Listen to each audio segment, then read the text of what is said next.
The deposition is a big test. It's an oral exam. By this point, you've written an expert report, which represents a written summary of what you did and what conclusions you reached. So the other side already knows what you have to say. But they do not know how well you can say it. In a trial, you speak directly to the jury. You will reiterate the opinions from your report, and you will explain your procedures and your reasons for coming to those conclusions. The opposing attorney wants to know how well you understood the case and how sure you are of those opinions. He wants to determine how meticulous your work was and how convincing you will be to a jury when you express those opinions at a trial. The deposition provides the opposing attorney an opportunity to question you about your methodology in order to potentially expose any flaws in anything. It offers him the opportunity to ask you about your reasons for using specific techniques or tests.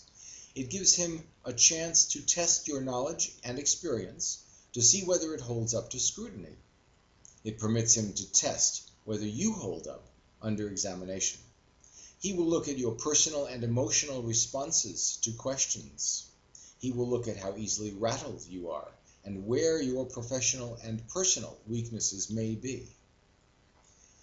He will ask detailed questions about your expertise and how it relates to this particular case and what you did during your investigations. If any potential weaknesses exist in your expert report, he will attempt to clarify or confirm those weaknesses.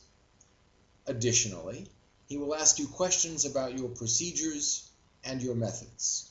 He hopes to have an opportunity during a trial to compare your answers during this deposition with your answers subsequently during that trial. For your sake, they should be the same. Careless answering of questions during a deposition can discredit you later during trial because of conflicting statements that you make in those two places. When you speak in a deposition, you are putting your opinions on the record. At best, this will make you less convincing to a jury. At worst, this will give the opposing attorney a legitimate opportunity at impeachment. In a legal setting, impeachment is simply a process of disqualification.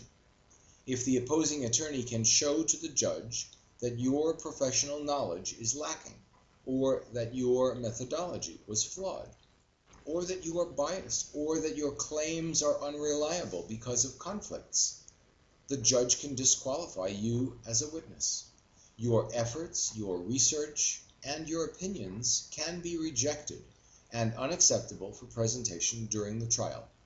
Your work will have been wasted. Yes, I mean to frighten you just a little here.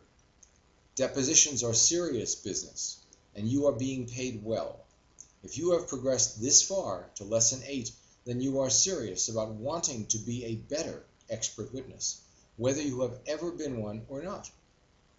As I've said before, you will have to remain calm and thoughtful and exceptionally wary. You are on the defense in a deposition. Although I have a black belt in martial arts, I can never be 100% sure of the outcome if I were to actually get into a fight. I have the equivalent of a black belt in expert witnessing after decades of experience, but I am still very cautious when walking into a deposition. My key tactic that I would share with you is that you should let confidence comfort you, but let caution guide you.